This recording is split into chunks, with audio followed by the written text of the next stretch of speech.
Sa pagpatak ng ulan, sa pagsubok na dumaraan, may tapang kang harap, lilipad kang may pangarap. Lilipad kang may pangarap.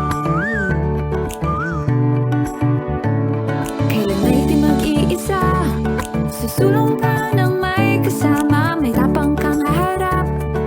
Lilipad kang may pangarap. Lilipad kang may pangarap.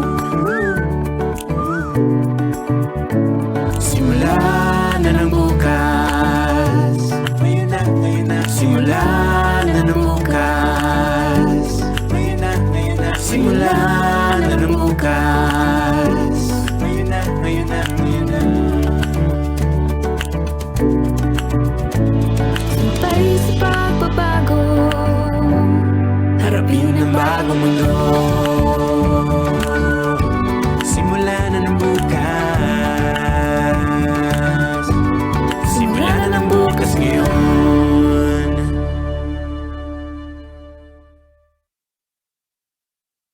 What if one day you wake up and you have a child? What if your child grows up to be curious? What if he gets adventurous? What if he's a risk taker? What if you are no longer around? Make sure you keep your family protected with Basic Cover Plus. Get up to 2 times your insurance benefits, your premium back, and more. All guaranteed.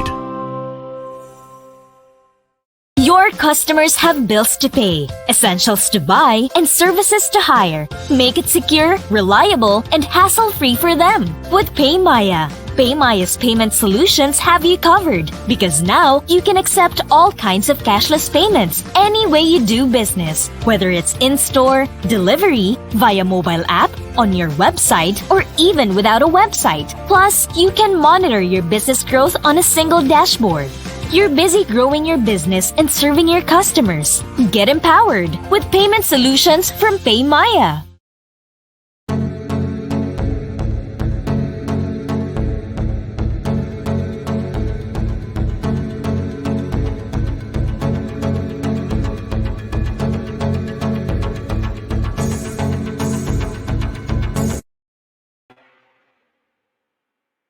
Good morning, everyone.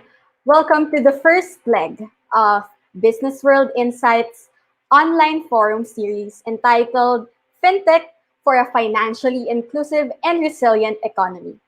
I'm Luz Wendy Noble, BusinessWorld Central Bank reporter, and I will moderate today's discussion on how Fintech is reshaping the finance ecosystem. In order to have more people have access to financial services, banks and fintechs have ditched competition and work together for co-opetition. Regulators and financial players are working hand in hand to reach the central bank's target of having 70% of Filipino adults become financially included and digital payments to make up 50% of total transactions by 2023. We have 4 experts today to answer some questions we have about the evolving financial ecosystem. Let's start with our first speaker, who is the Assistant Governor of the Payments and Currency Development Subsector of the Bangko Sentral ng Pilipinas. Previously, she was the head of the BSP International Monetary Affairs and Surveillance Subsector. She also served as the Chief of Staff to former BSP Governor Amando Tetanco Jr.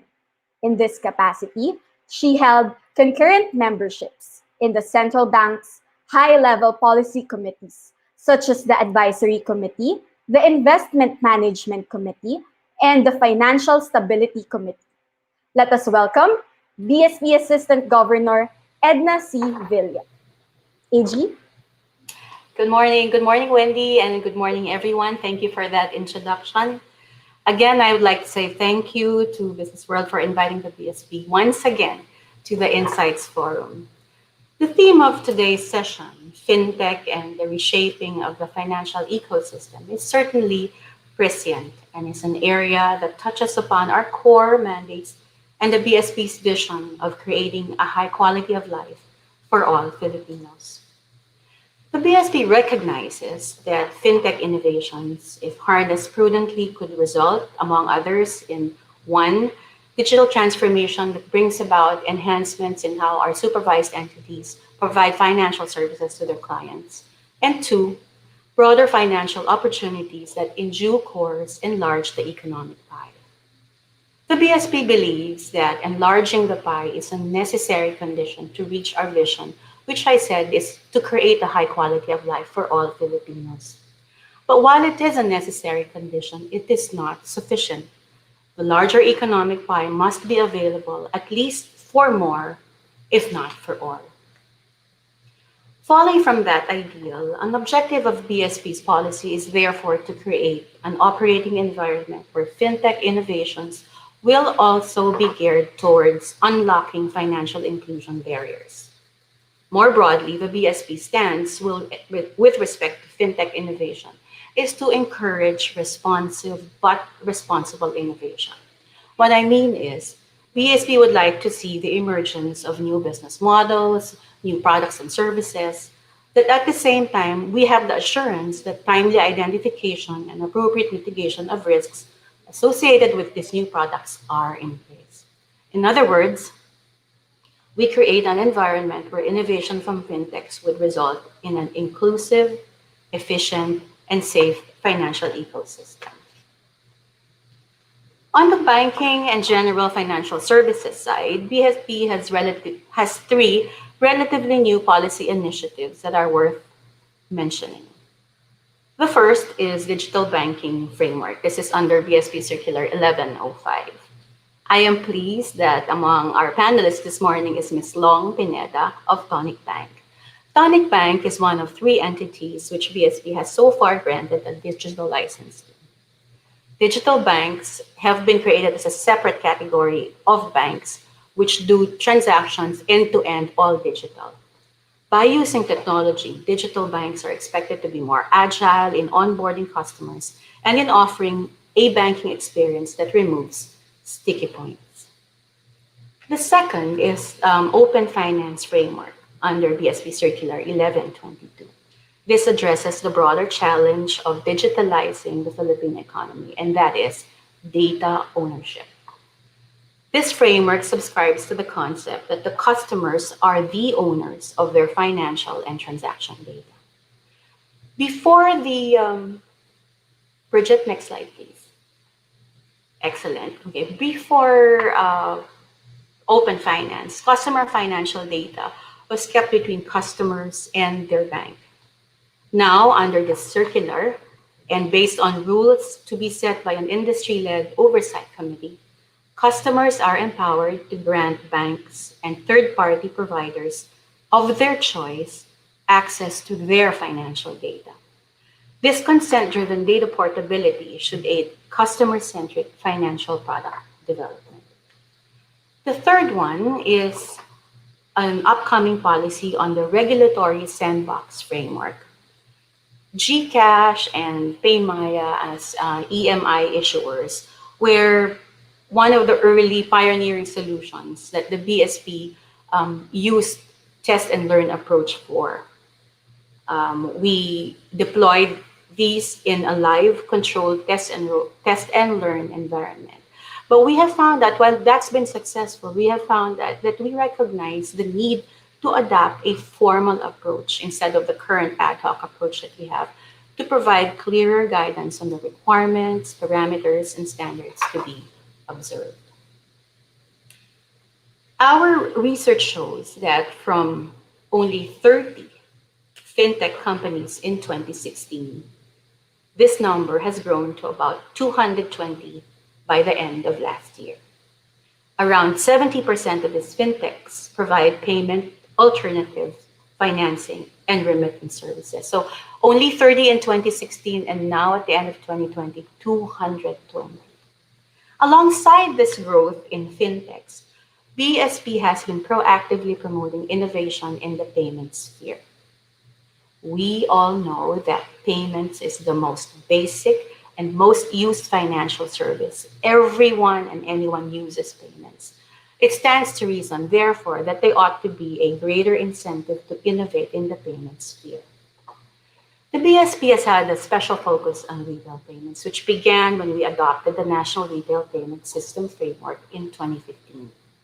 The idea behind that thrust is to onboard more of our countrymen sooner. We have partnered closely with industry players led by the Philippine Payment Management Incorporated, or PPMI, in this effort. As you can see on the screen, you see the payment digitalization initiatives of the BSP and the PPMI. Today, PesoNet, InstaPay, and QRPH, which are payment rails for fund transfers and remittances, are hopefully already part of our regular vocabulary. But what we would like to hasten is that time when eGovPay, which is the government collection system for taxes, licenses, permits, etc., so we don't have to line up, will also be more familiar to more Filipinos and also be used by more Filipinos. These digital payment rails will continue to be enhanced to better serve the needs of a greater number of Filipinos, with more initiatives in the pipeline such as direct debit, bills pay, and request to pay. But where we think we can meet the consumer at their point of need, so to speak, is the person to merchant, or P2M use case, which we piloted in April, and the full launch is expected to by the latter part of September. We are excited because this P2M covers more than 70% of the retail payments in the country. This will ride on the QRPH as a form factor. We want to see that one day the QRPH-enabled payments would be ubiquitous.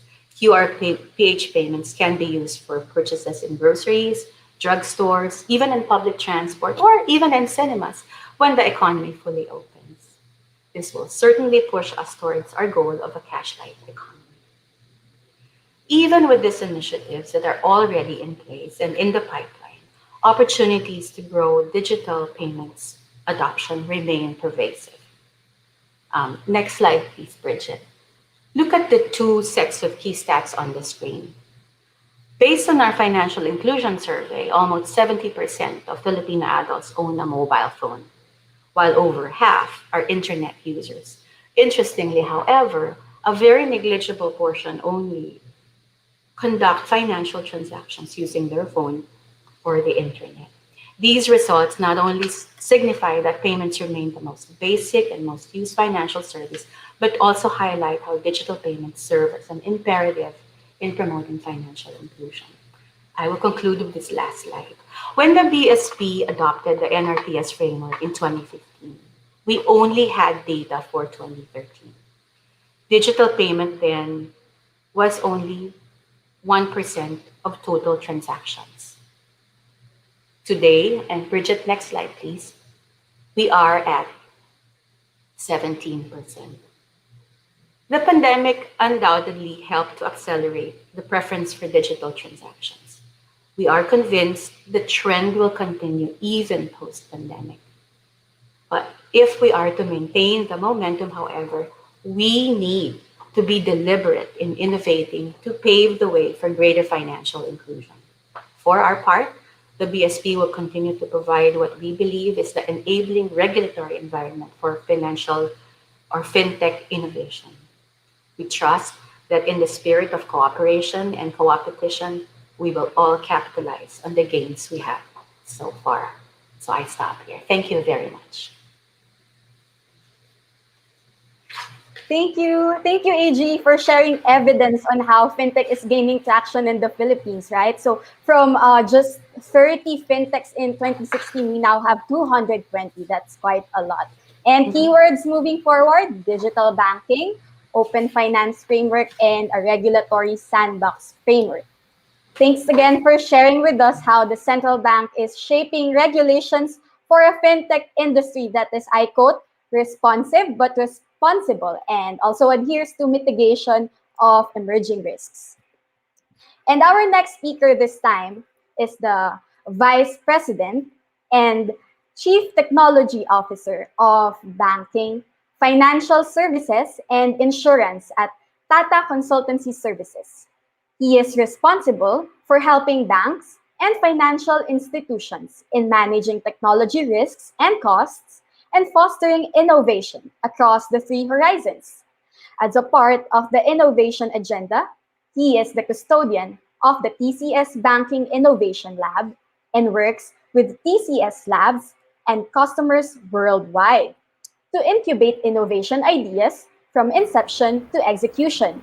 He also works closely with external innovation accelerators to help banks in their innovation agenda.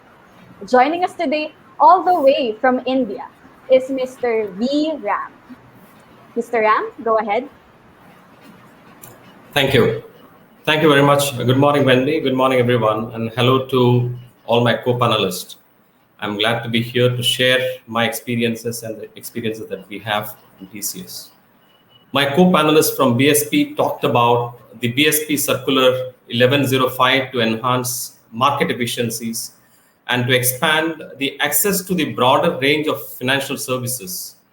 I'm sure that BSP and the Filipino effort will be extremely successful and bear fruit to all the citizens.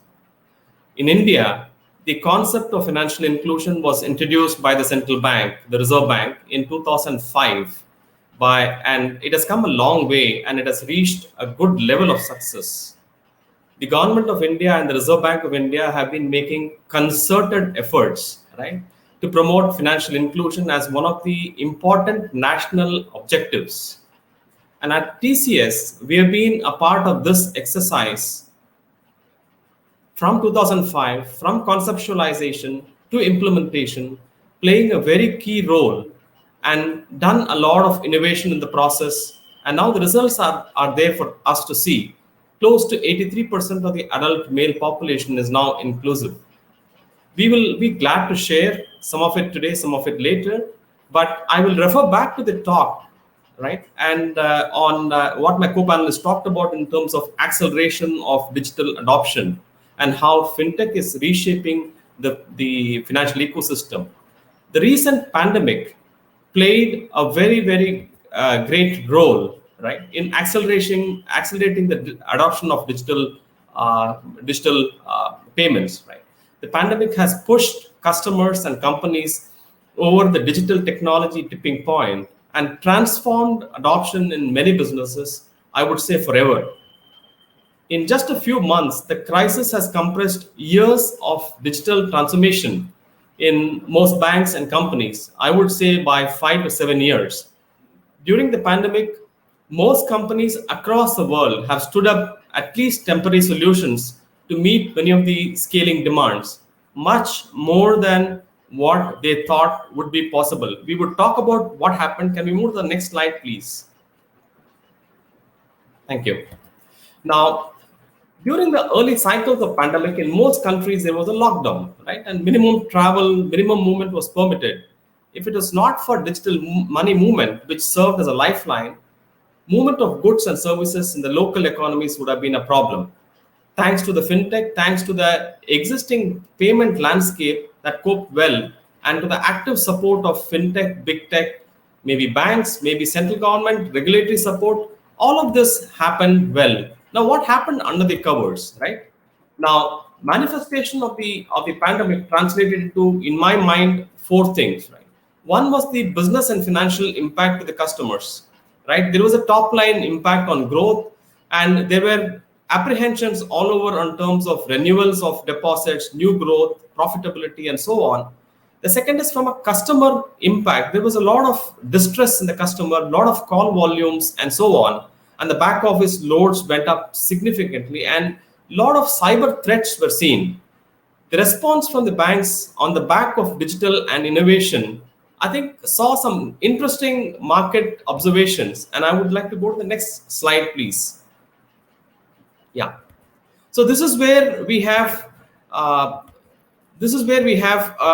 quite a few in terms of market innovations like real-time payments, initiation by some of the central banks across the world. We saw one in Canada, one in US, and a lot of things which were in the pipeline got accelerated and then they got seen. Insane amount of digital growth, right? And market innovations from KCR Bank and Society General were just a few of them to kind of name here. Amazon talked about a partnership to provide instant credit, partnering with Amazon, right? And then we also saw banking in the cloud. These are certain things that we will talk about as we go along, right? Now, what would have happened? I want to go to the next slide. What would have happened if the pandemic had happened in the year 2000, a couple of decades ago, right? When the adoption was very less for the digital, laptops were for personal use were not there, bandwidth was constricted, trust and adoption in the digital was less. Now, if you can probably imagine how life would have been without the streaming media across the world, and obviously without digital banking and money, global trade and commerce. Next slide, please. Yeah. Global trade and commerce would have been so badly hit to be unimaginable, right? As it was, the world continued to enjoy a modicum of entertainment, even if it was not in the regular settings such as cinemas.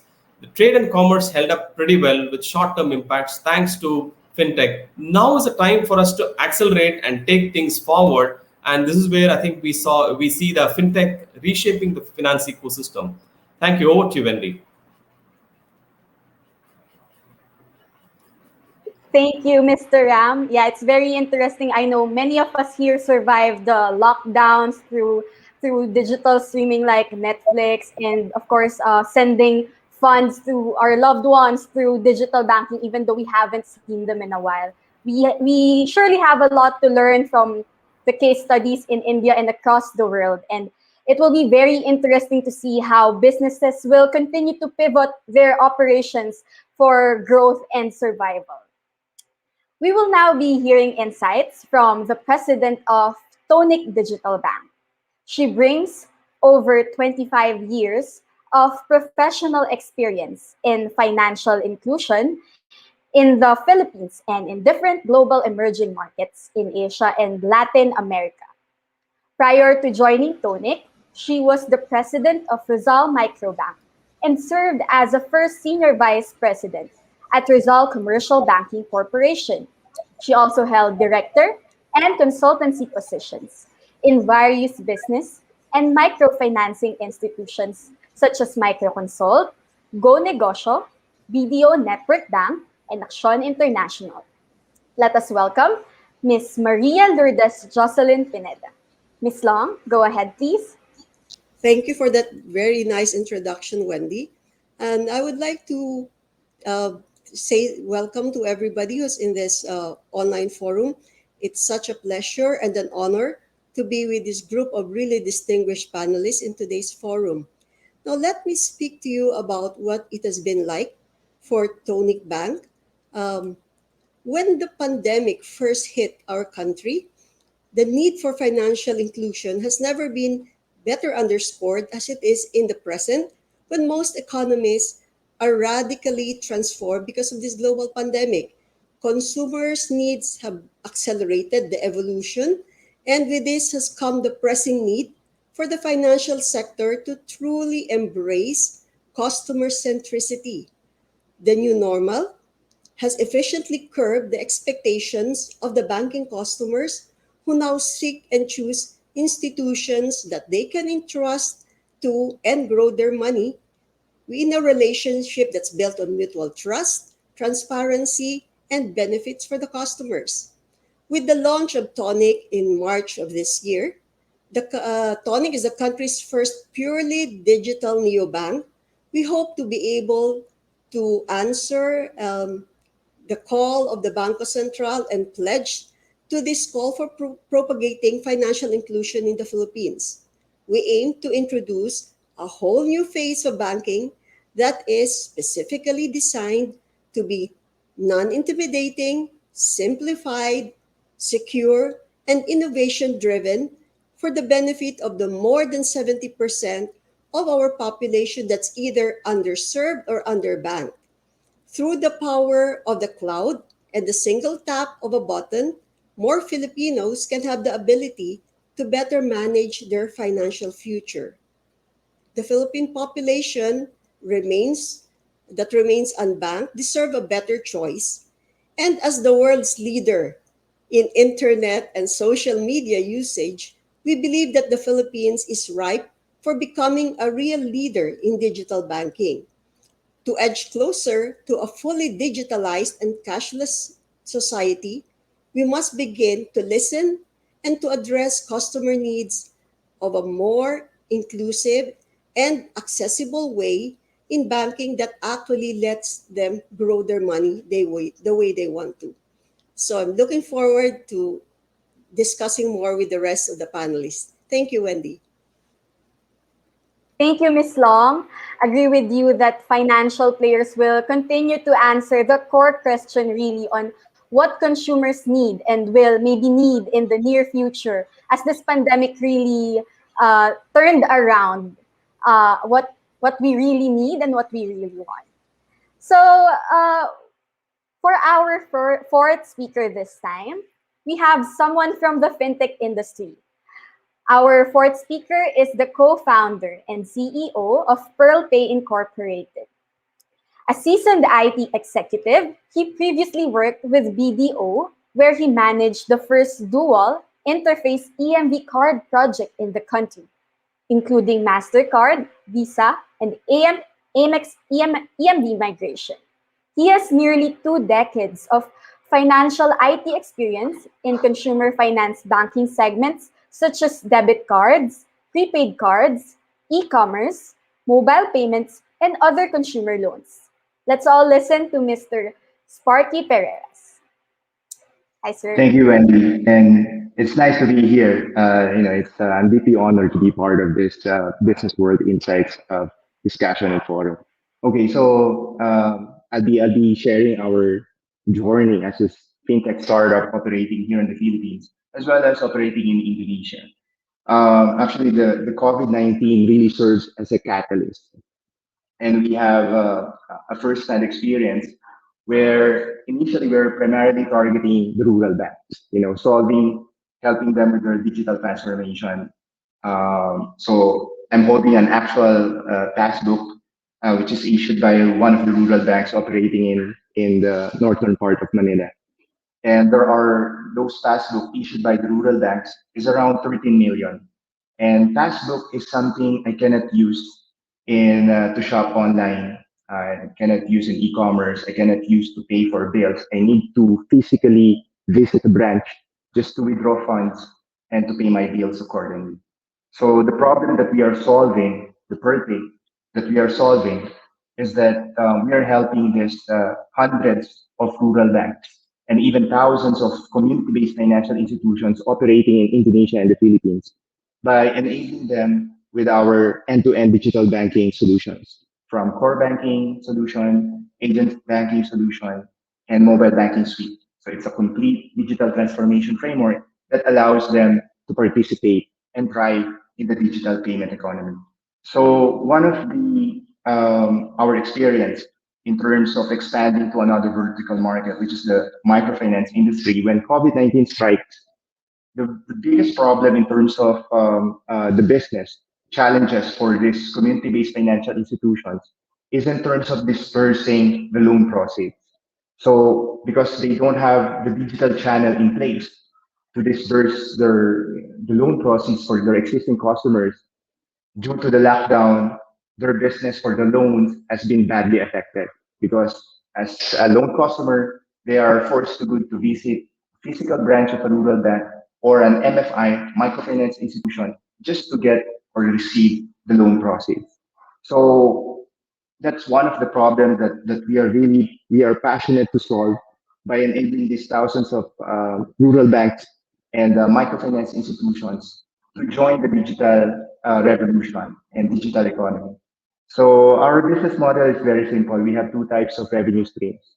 One is the monthly recurring revenue. We see to it, we price it. It starts at 99 US dollars for our core banking solutions, so that no rural banks or microfinance institutions will be left behind. Even a single unit branch with less than 1,000 depositors operating in Quirino province can really enjoy and gain access to this digital.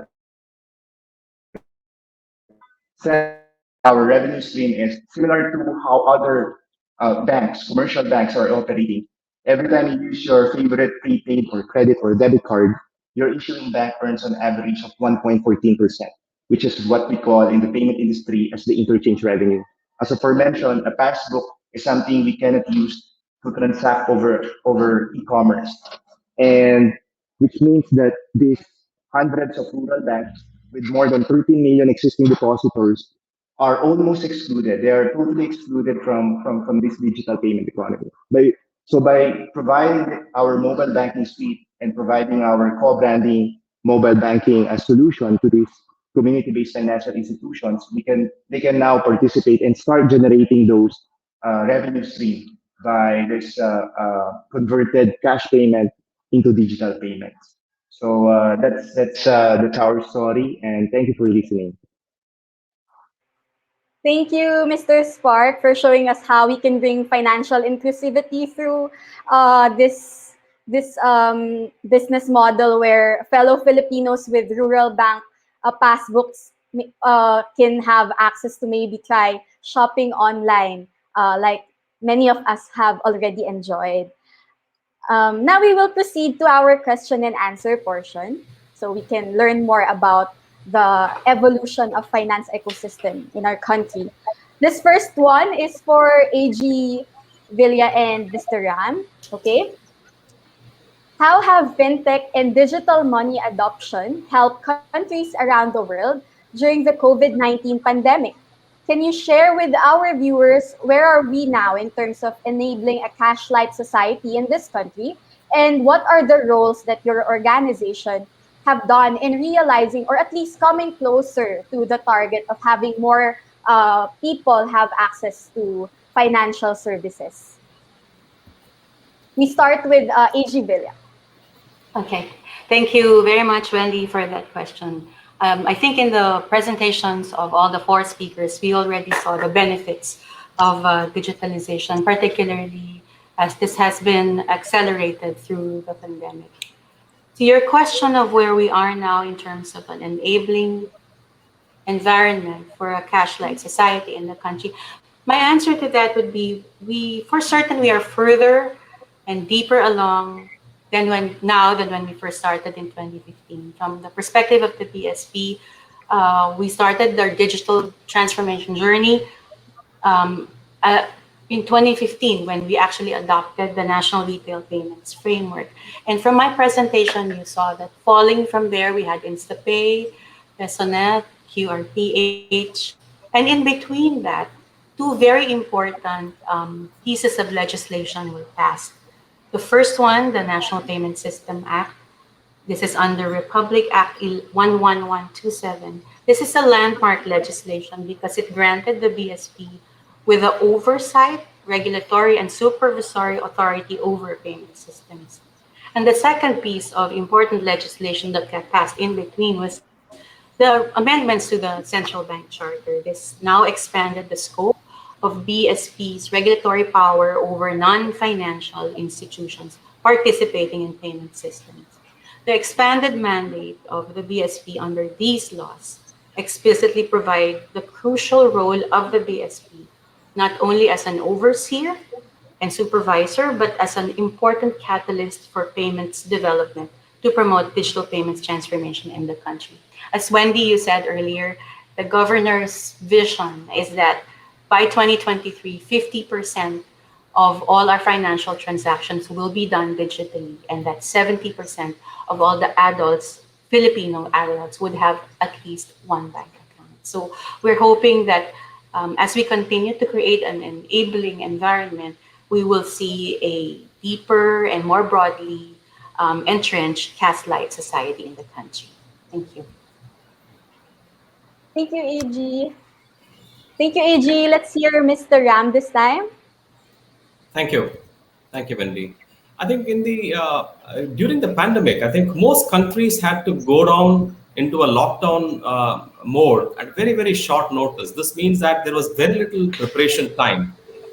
But despite the dramatic shock to the global commerce and trade, the international banking system responded remarkably well. Right? While the scientists were trying to get a measure of the virus and they were dealing with it, I think people had even feared to kind of look at physical currencies coming out of ATMs, right? And this drove many to increase their reliance on digital modes of payments, transfers, and exchange, right?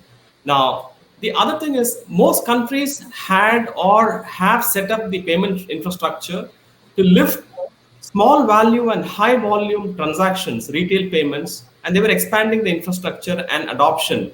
And technology has played a very significant role in digital transformation, right? Now, if I step back, I compare between 2015 and 2019, almost a third of people preferred going to a branch, whereas in 2019, across the world, they only 12% they were looking at channels coming into the branch, people coming into the branch, right? The 53% increase in digital transactions during the COVID actually was built on this kind of a background. Last year, in 2020, the number of loans, new personal loans in US, for example, one third were generated by US fintechs.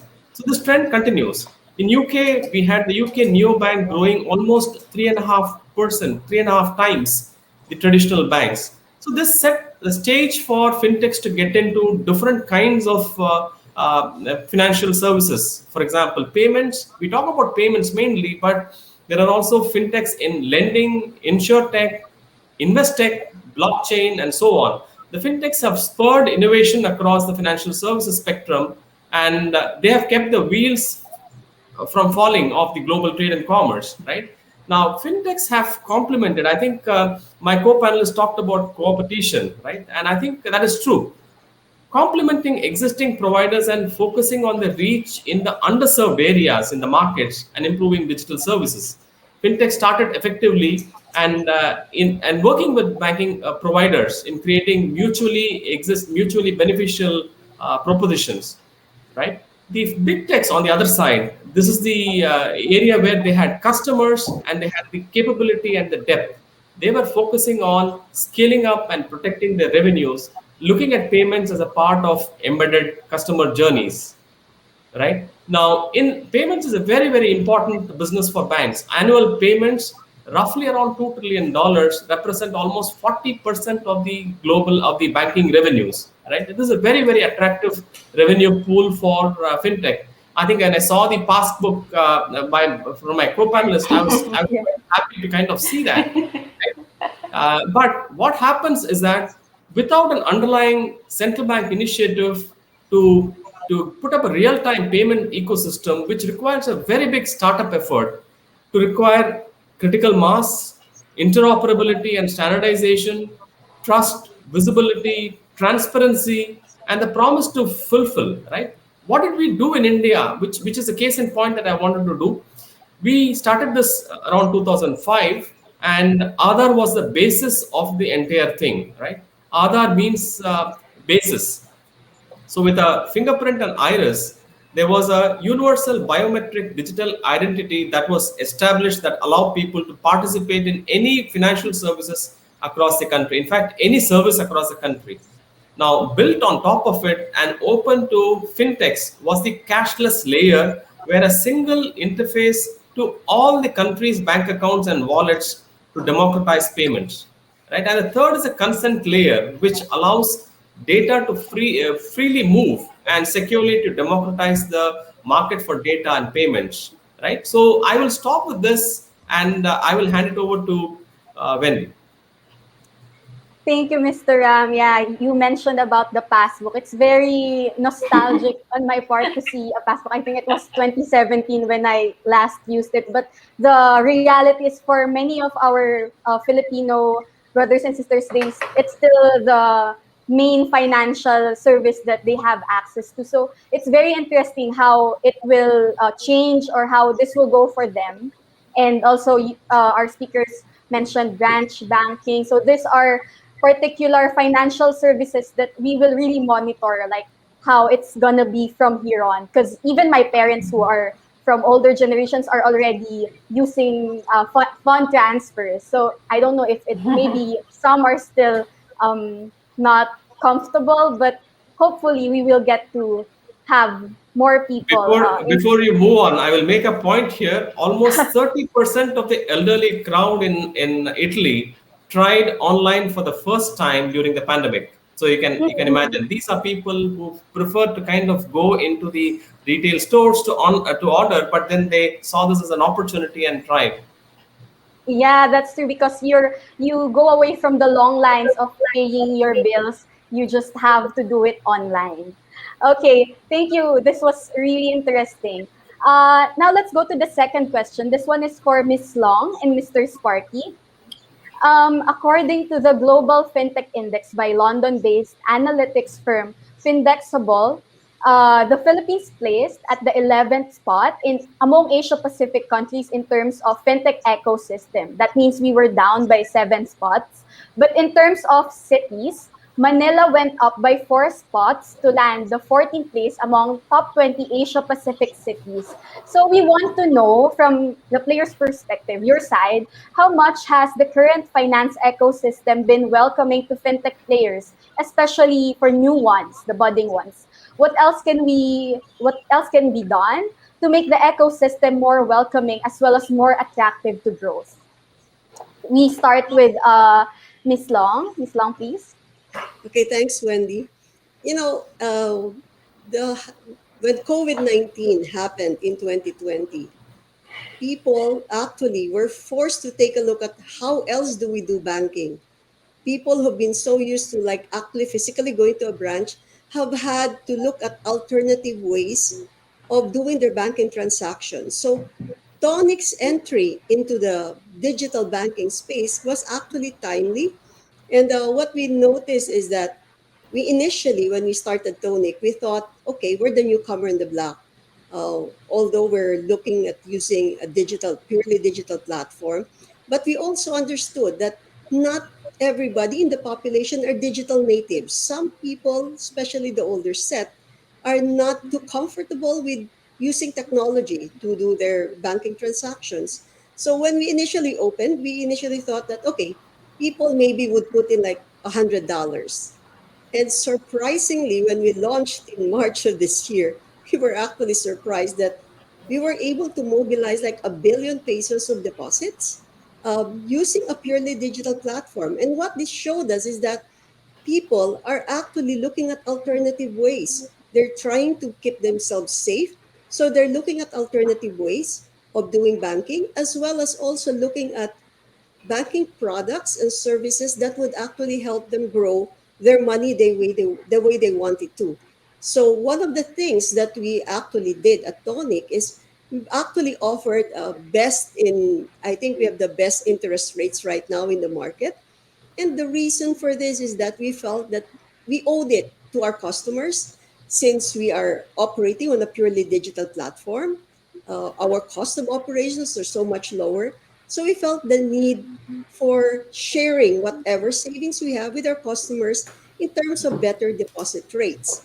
Now, in terms of technology, we're really lucky in the Philippines that we have such a forward-looking and a very supportive regulator in the Bangko Central. They've made it quite seamless for banks or digital banks who would like to operate using technology as a basis as its platform. They've made it very easy for us to actually operate and provide a suite of savings and loan products to our customers. And we've also introduced very unusual savings products that address a lot of the needs of our consumers or our customers, particularly those who would like to save. They want to dream big, and they want to save even bigger. So that's what Tonic has been doing. Thank you, Miss Long. Mr. Sparky, would like to hear from you this time. All right, thank you, Wendy. Actually, I think we need to give credit to our regulators. The word financial inclusion, I mean, really strikes a sting on the heart, and where it really caught the attention of the current finance ecosystem. The conglomerates one, the commercial, the universal banks, and just last week, actually, we just received, as we are representing the Philippines as a fintech company, to be to be part of the APAC finalists from Visa Everywhere Initiative. And I'm just reflecting on that one. So when we received the congratulatory email coming from Visa Everywhere Initiative that we are one of the finalists for APAC for financial inclusion, probably 5 or 6 years ago, I mean, Visa won't even entertain, the things that we are doing, the problem that we are solving, transforming these passbooks into digital banking. But because of that drive, side by side together with our regulators such as Bangko Sentral ng Pilipinas, which is one of the most progressive because we can compare. We have operations in Indonesia and we have operations here in the Philippines. So we can compare in terms of regulation, and I can confidently say that BSP is actually more progressive in terms of regulation, regulating the fintech industry. So in that sense, it really changed the landscape because right now, I mean, Visa, a global brand. I was earlier this call. I had a meeting with one of the startup coaches of Visa for startups, and in her view, Spark, it was really a surprise to me to see that a fintech company based in the Philippines is now competing at the at the APAC region. Only five has been. There are more than 40 countries under APAC region, and normally when you look at APAC, top of countries would be India, China, and Singapore. And today, for this year, China, there's no startup, fintech startup came from China and Singapore, which in her view, which was really surprising. So in her words, I mean, what you're doing in PearlPay, solving this thousands of there are more than 14,000 community-based financial institutions in Indonesia and the Philippines with an expected estimated market reach of more than 170 million.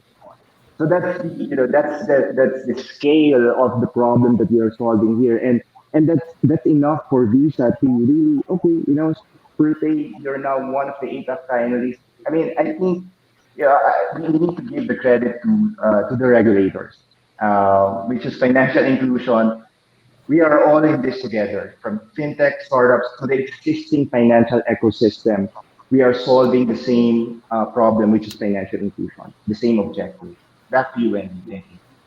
Thank you, Mr. Sparky. I'd just like to mention, no, I kind of related to Mr. Sparky when he said that financial inclusion could tug at your heartstring, because that's true for me as well as a reporter. This is something I really monitor. And I'm on a kind of unrelated note. Hello, can you see me? Yes. Okay. Yes, Yeah, I'd we like can hear to. you. Yeah, it's just nice that I'm talking about financial inclusion with female and male leaders in the industry. And I really hope that financial inclusion would cover uh, age, gender, and social income groups, like from across the set of this. And also, Miss Long mentioned about the comfortability with using digital, no? That yeah, that there are still users that could be having some unease with trusting digital transactions. And on that note, I'd like to pivot on my next question. This is for Mr. Ram and AG Villa regarding in relation to comfortability with digital payments, because some are having um, unease with using digital because they are afraid maybe to get hacked, or they could forget their passwords. And think tanks and regulators, even big names such as the International Monetary Fund, has identified cybersecurity as one of the biggest issues in terms of financial stability. And of course, this is also an issue in terms of financial inclusion. So, could you give us some insights on cyber risk, especially as the global digital market becomes bigger than? Okay. Should I take that first, Bran? Okay. All right. Digitalization has blurred boundaries. There are no more physical boundaries. So I can import risk from across the globe. During this pandemic, as digitalization increased, so did the threat of cybersecurity. Um, so, and most common forms would be phishing, as well as invasion by malware. In the BSP, we take cybersecurity risk very seriously. We have told our supervised entities, and we have advocated a zero trust model. Our supervised entities must treat any access to their digital infrastructure as suspicious. Screening, security, which may involve biometric technologies and multi-factor authentication processes. So we take cybersecurity seriously. The other part of it, Wendy, is what you mentioned about um, individuals being afraid to try digitalization because they're afraid of being hacked.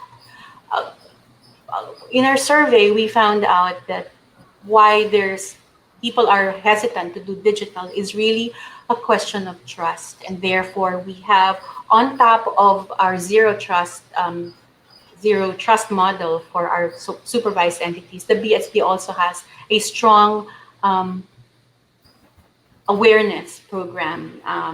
And we also have a very robust financial consumer protection program. Cybersecurity cannot just be the role of the regulator, it cannot just be the role of the provider. It is everybody's role.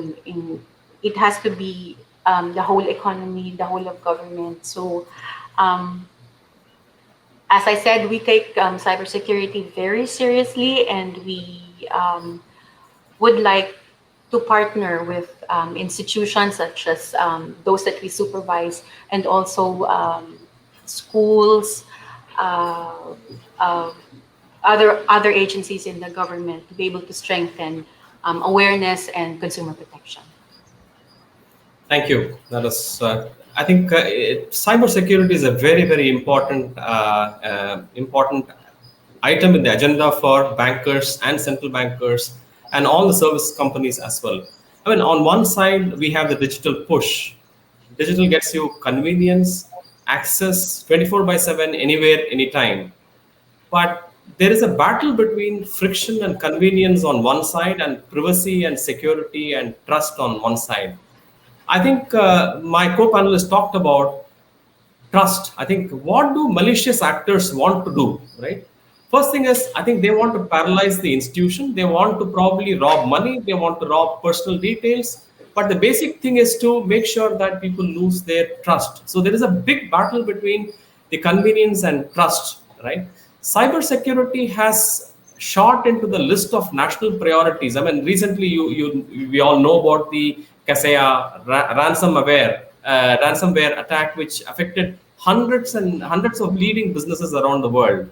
Attacks like SolarWind, Colonial Pipeline, these are all things that have prompted even the US government to place ransomware on par with the terrorist attack. I mean, it's very important, and like my co-panelist was talking about, it has to be a job that everybody takes seriously to prevent an attack. It's like we try to keep the windows closed when we go, the doors closed, we try to kind of lock this one and see the lock once more, right? So it's important that everybody takes care of this, right? The controversy and fallout of recent reports of bad actors getting into Zoom meetings, for example, is the tip of the iceberg, right? So insecure digital assets pose a very serious threat to the brand assets of enterprises, high reliance on third-party services. And while banks are and other service companies are going towards ecosystems, cloud providers, automation, robotics, and so on, the technology infrastructure is far more complex to monitor and manage. And I think it's important that the key cyber risks that we are seeing in the environment look at thefts, endpoint threats, work from home vulnerabilities, cloud risks, shortage of staff, new threats, and so on. So I think there's a lot of technology at play, and I think will probably talk about it at some point of time. But this is something that is important, and it could cause instability to the whole system. Over to you, Wendy.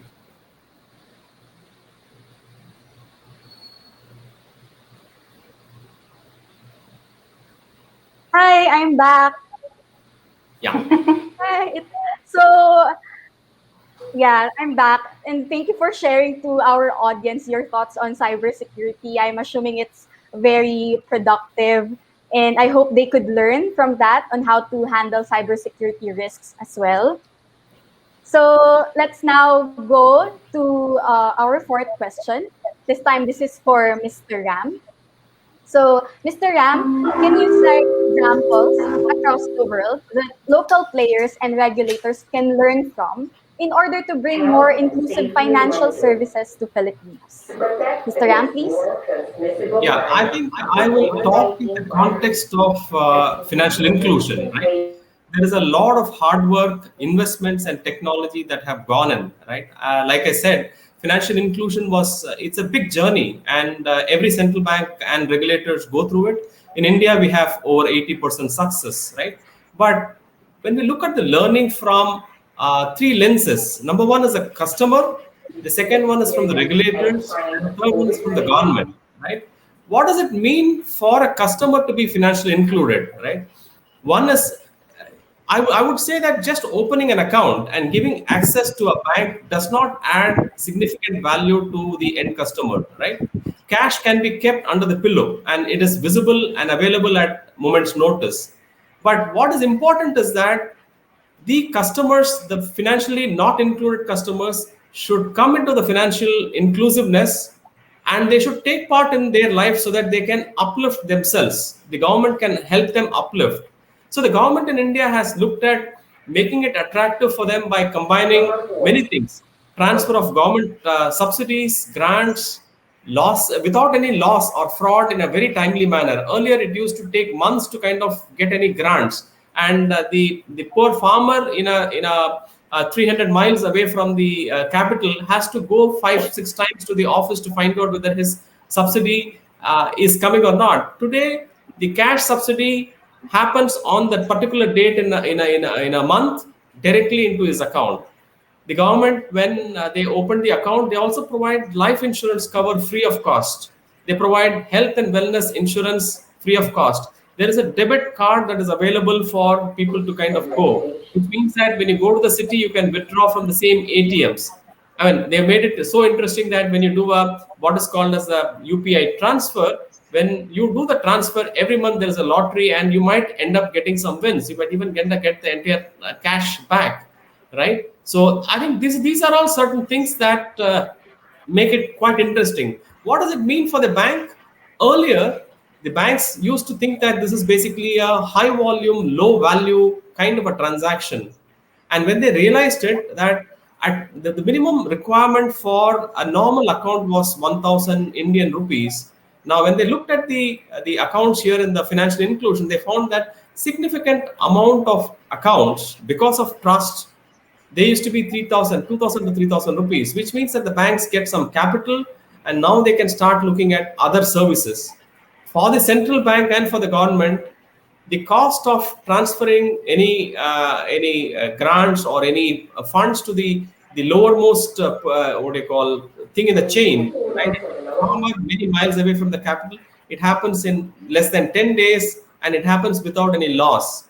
And I think the cost of transfers also become less. So it is basically something that we can turn it completely up and make it productive not only for the country and for the people. I mean, there is a small what do you call a food seller near my house, and she does not have any qualms in accepting QR code for payments, right? And she is not educated. But what does she do? She understands that behind the QR code stands the government and the trust, and she knows that she doesn't have to count the money, she doesn't have to worry about it. And this is an instance that is making it realistic, and that's what making it even more adoptive. Over to you, Wendy. Okay. Thank you, Mr. Ram. That's very insightful. No, you mentioned about government subsidies being digital, which I think is also done here in the Philippines, and of course QR payments. And I am very much anticipating the person to merchant scheme that the central bank will soon launch. So it's expected to also help digital payments to grow even further here in the country. So now let's have this next question. This one is for Miss Long and Mr. Spark.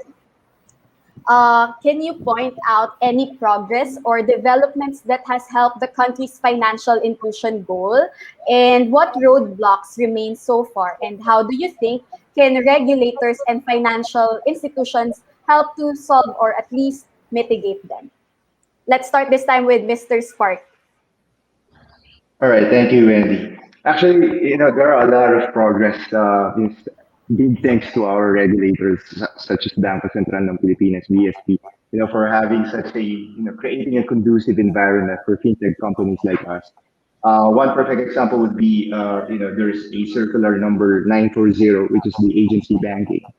What it does is we have that product in our company where a rural bank can apply for an agent banking channel where it's a branch-less banking transaction. So I mean, as long as they have the necessary technology, a device like a card POS terminal, they can do customer onboarding outside the traditional branch banking facility. So one perfect example, there was a use case by one rural bank based in Davao, based in Mindanao, and they selected the one of their branches operating for more than 2 decades already. So 2017, they pilot this technology under the 940 a circular number by BSP. And in one day, in the words of the president of this rural bank, they had a miracle because in one day they had successfully onboarded for savings account a total of more than 140 new accounts. And so when the rural bank get back to the headquarters to explain, oh, you know what, it seems working, the circular memo 940 with the appropriate technology in place, we can really provide financial services top the underbanked and unbanked segment. And when the headquarters learned that successful success story, the president and the mancom, you know what? Let's perform one survey, and ask. I mean, we have been operating for more than 2 decades, and why this unbanked or underbanked people just decided to sign up today? Wow. I mean, what's the trigger? So they get back, they run a survey, and unanimously the response of the meat vendors, the fish vendors is basically the same. So their response is actually classic. You know what? We know your bank. We see it every day. It's just across our web public market. But as a meat vendor, as a fish vendor, we don't have the time to go to your bank just to open, right? The only reason we agree to open a bank account with you because with the sole promise of your employee, with your branch bank employee, that they would visit us on a daily basis to collect our daily deposits.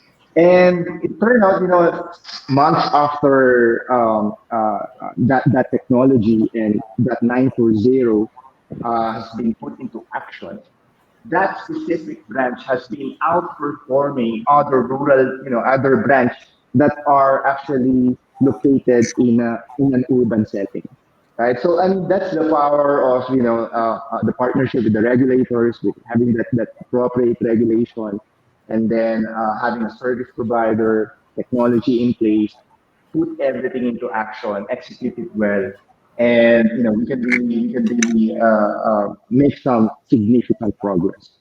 So, I mean, that is just one of the use cases. There are tons of use cases. As we speak, we are currently applying for our OPS, operator of payment system. It's a certificate of registration because we will be launching our payment gateway soon. And thanks to DSK, I really, hats off to Edna's team and the rest of the DSK team because when we reach out actually to central bank in Indonesia, so hey, we want to launch payment gateway. What are the regulations? And to think that our CEO in Indonesia is a former deputy director of central bank. And we can really see that we are really ahead. In terms of regulation, we are really ahead. So the game plan now, okay, once we get our certificate of registration for OPS, or the operator of pay system, we will now with Manisha Uh, and start sharing our use case, right? So I mean there's a lot of progress. There's a lot of progress, significant progress in our case. So back to you, Wendy. Thank you. Thank you, Mr. Spark. So I want to hear also from Miss Long your answer to this question. Okay. Well, just like what Sparky was mentioning earlier, we are really lucky that our regulator is actually very forward-looking and open to the use of technology. What really helped, and especially during the pandemic, is um, the fact that the BSP now allows that banks are able to do KYC on customers online using electronic KYC. A lot of customers have actually not been able to open bank accounts because they find the process of doing this really tedious, time consuming. They have to line up in a branch, and you know how the situation is now. People don't want to leave their homes, they want to make sure they're safe. So, what we've done at Tonic is we've been able to make this process so much shorter, so much easier, seamless. Our customers actually are able to open an account in 5 minutes just using our app. Now, on the question as well, of whether customers will feel safe, working with a digital bank, let me just say that at Tonic, we've invested quite a bit on ensuring that we have state of the art security features on the back of our app, because we want to make sure that our customers feel secure that their information, their bank details, even their money is safe with us. And we all know that it's a bit difficult for people to trust a bank that they don't see a physical branch of. So building the trust is critical, and I think Ram mentioned this as well. Trust with the customer is important. That's why it's also important that the touch point with the customer be very friendly. So at Tonic, we actually have 24 by 7 customer service. So customers, if they have concerns, they have problems on the app, they can get in touch with us any time of the day or night, and we will always be there to respond to them. So, again, big thanks to the Banco Central. They've actually made it easier for people to transition from a traditional bank to a digital bank and give them a little bit more comfort when they're using a digital platform for their transactions. Back to Thank you, Wendy. you. Thank you, Miss Long. So from Mr. Sparky and Miss Long, what I can make of is like easing financial transactions, making more people comfortable with financial transaction. Eventually, could lead to more people being included in the financial system, and this could be a domino effect. No, from Mr. Sparky's example, these are savings accounts that were opened in a rural bank. So we can only speculate what they have done with the savings they have built up. Maybe that could help them during times of emergency, or maybe that could help them build up small businesses in their provinces. Okay, we have our last question. This time it's from the audience. I will have this to be answered by AG, Villa, and Okay. Mr. Ram. So, what risks or threats do you see that would make fintech fail, especially in the local scene? Moreover, how do you see the industry post pandemic, considering some Filipinos still prefer visiting stores to touch and feel products or services and pay in cash? I think this is related to what Miss Long said a while ago about ease and comfortability with trusting a service that you don't see in a branch setup. Okay, let's start with AG, please. Okay. So the question is, what risks or threats do we see that make fintech fail, especially in the local scene? Cybersecurity is one, and not being vigilant about cybersecurity. And then secondly, the trust issue. Um, but we really do have to get ahead of misconceptions and misplaced fears from the public in using digital financial services. We have to reinforce our communication campaigns to inform the public which institutions are under the close supervision of the BSP. And I really liked what Sparky said, that they're going towards registration as an OPS. I would like to encourage the public to only deal with those who are registered. Okay? Because if you are registered under a program of the BSP as an OPS or as an e-money wallet, EMI issuer, you have the extra protection that we can look after your transaction, because we know the people behind the transaction. I think that's very important for me to emphasize at this point, that please, the public, deal only with those who are registered with the Bangko Sentral ng Pilipinas. So you have an extra layer of comfort, and I'm hoping that by me emphasizing that, that will help to increase trust in the system. So yeah, and I'm mindful of time, so I let me stop here. Thank you. Thank you, AG. Now let's hear from Mr. Ram, please. Thank you. I think the question was, what risks or threat do you perceive that will make fintech fail? I think overall, I don't think fintech is going to fail. They're going to keep on pushing the boundary. They're going to look at areas and opportunities, white spaces where they can fill in, which the big banks do not do it. They have to necessarily look at what my co-panelist talked about, trust. I think that's important to kind of look at trust, make sure that they scale, they learn from small instances, pivot, and go on to looking at new kinds of services. The only threat that I would look at is that on the back of fintech is bound to be there. They will probably cooperate with the big banks and the central bank to kind of offer something to the people. But there is also another class of competition, which is the big techs, right? The Apple, the Googles of the world. They have a lot of advantage. They come with scale. They come with customers. They come with trust and so on. And some of them will probably land into a banking license also. I think it's important to kind of see how they can survive and do it. And I'm sure that fintech, the best of what fintech has to offer to this world is not yet open. I think it's still open. It still has to go long way. That's very clear, Mr. Ram. And I'm very excited about this very open future of fintech and what it could offer for many Filipinos that are still needing more banking services that could reach out to them. Okay, so now we come to this part of the program for our speakers' closing remarks, just to wrap things up from this very fruitful discussion. This time, I'd like to start with Mr. Sparky, please. Any last remarks for our audience? All right, thank you, Andy. Well, actually, in terms of reflecting on this discussion, actually, fintech will be here to stay. Fintech will be here to stay. And there was one bold statement made by one of the partners of Andreessen Horowitz, which is one of the legendary Silicon Valley venture capital firm. They said that all companies will become fintech companies. And come to think of it, I mean, we have Apple, we have Google, we have Samsung, which are tech companies, computer hardware and software companies. And now they have, I mean, as of today, we have Apple Pay, we have Samsung Pay, we have Google Pay. So all companies will become, fintech in one way or another, in essence. So fintech companies will be here to stay. That's it, Wendy. Thank you. Thank you, Mr. Sparky. Let's have Miss Long this time. Miss Long, please.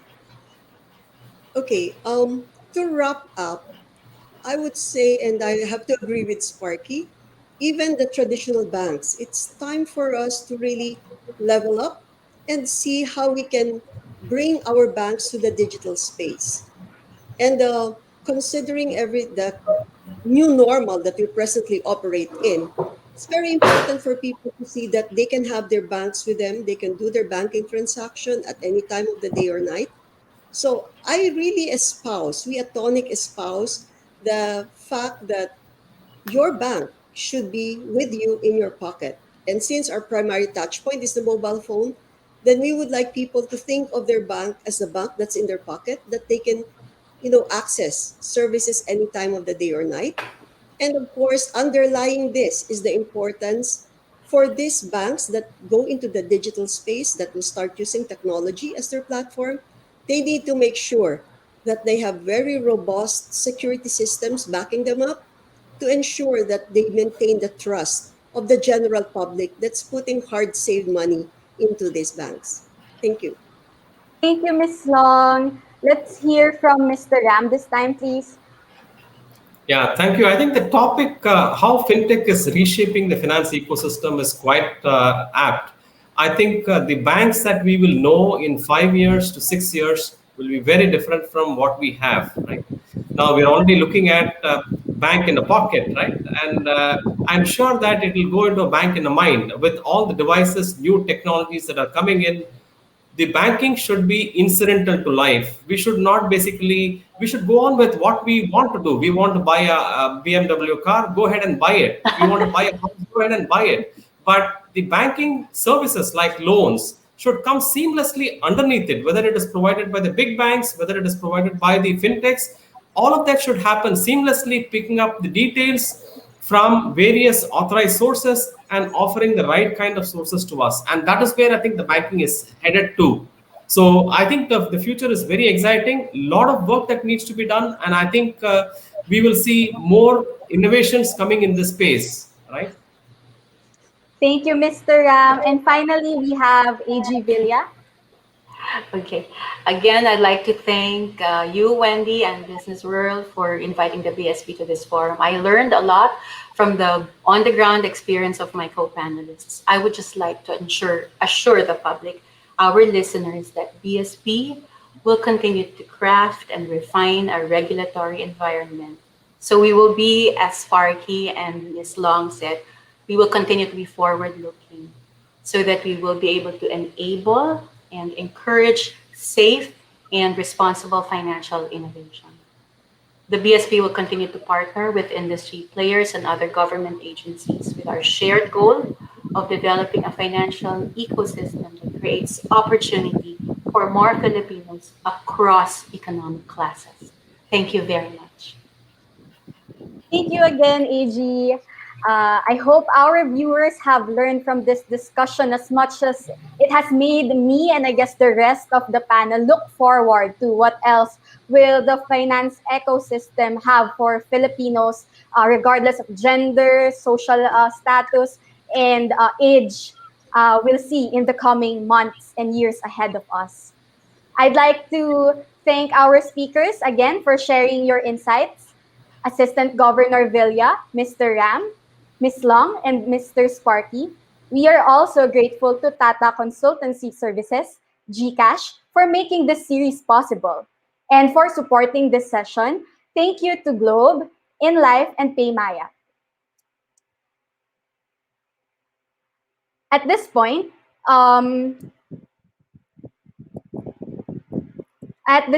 I'd like to also extend gratitude to our partner organizations, British Chamber of Commerce of the Philippines, the Bank Marketing Association of the Philippines, Management Association of the Philippines, Philippine Association of National Advertisers, and the Philippine Chamber of Commerce and Industry.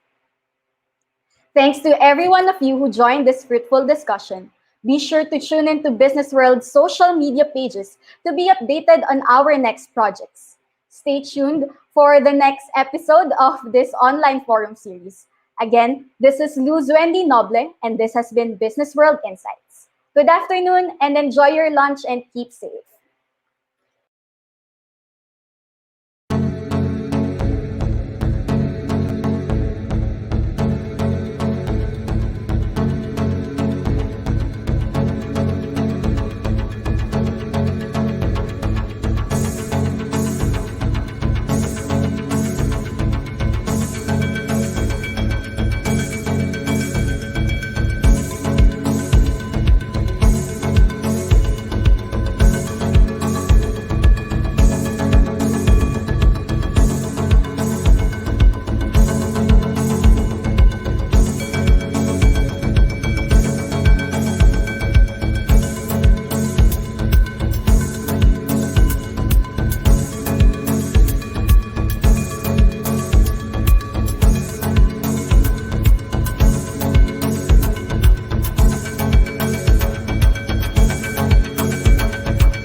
Sa pagpatak ng ulan, sa pagsubok na dumaraan, may tapang kang harap, lilipad kang may pangarap.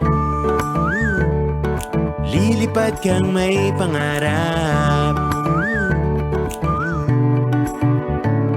Kailan may di mag-iisa, susulong ka ng may kasama, may tapang kang haharap. Lilipad kang may pangarap.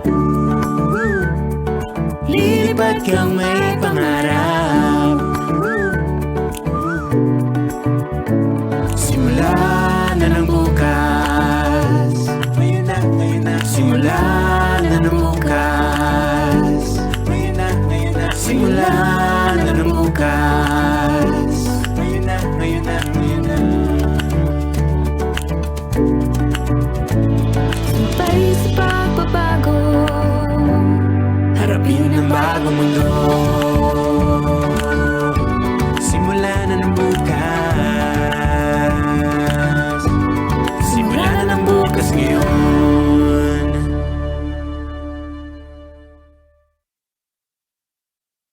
What if one day you wake up and you have a child? What if your child grows up to be curious?